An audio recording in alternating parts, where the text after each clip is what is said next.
Magandang araw po mga guys. At ang topic natin ngayon, ano-ano nga ba ang dapat gawin kapag ka na-stress ang ating alagang ibon, maging African, Parakeet o Kakatil po ang ating alagang ibon.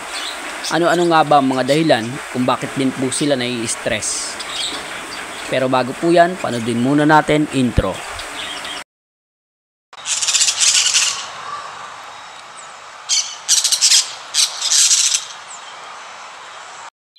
What's up everyone? Magandang araw po sa bawat isa.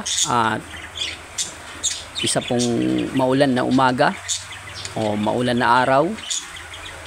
Lagi po tayong mag-iingat at lagi po tayong mag-pray para sa ganun gabayan po tayo ng ating Panginoon sa ating mga bawat gawain. Ang topic natin ngayon guys, yung tungkol po ron sa ating alaga na na-stress. Ano nga ba yung mga dapat gawin at ano ba yung gagawin natin pag oras na na-stress na po yung ating alagang mga ibon, maging Parakeet, African o Kakatil po. Ito po yung akin pong sasabihin sa inyo guys, ayon lang po sa aking karanasan o sa pangyayari sa aking ibunan.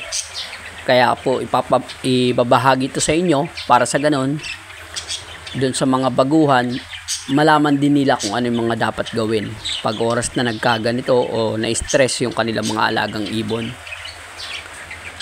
Ano nga ba yung mga dahilan? Una po yung mga dahilan, tulad po nung sinabi ko nung nakaraan, yung malapit po sa mga predator. Huwag po malapit sa mga predator natin. At syempre, huwag din po natin laging sisilipin yung mga nest box natin. Ganun guys. Huwag po yung lagi tayong silip ng silip. At yung sabi ko nga po nung nakaraan na dapat hindi lang po isang pares yung ating ibon. Kasi darating po dyan, maiinip po tayong lahat guys. Maiinip po tayo nyan pagka isang pair lang po yung ating alaga. Pero kung mas marami-rami yung ating alaga, hindi po tayo masyadong sisihilip doon sa kanilang mga nest box at hindi po tayo mag-iisip na ang tagal naman mangitlog, ganun guys.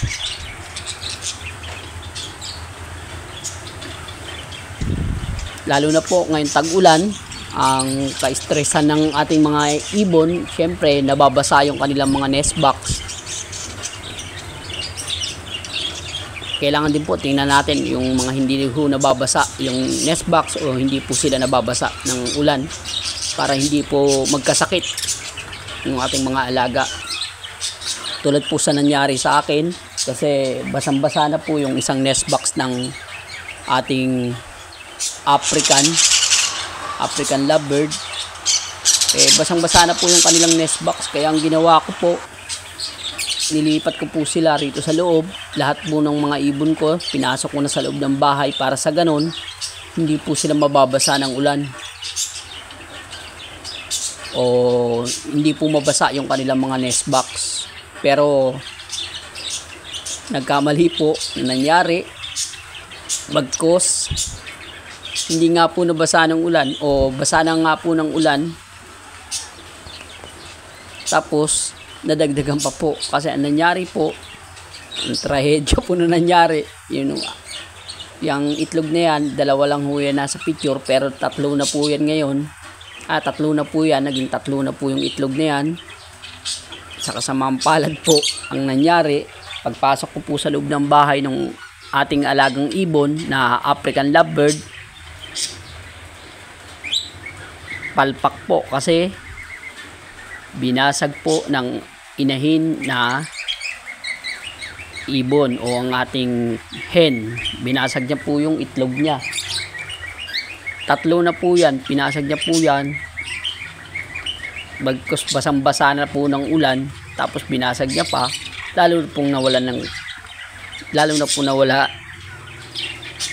Kaya ang ginawa ko po dyan sa mga baguhan po, pagka ganyan po nangyari, na-stress po yung ating ibon,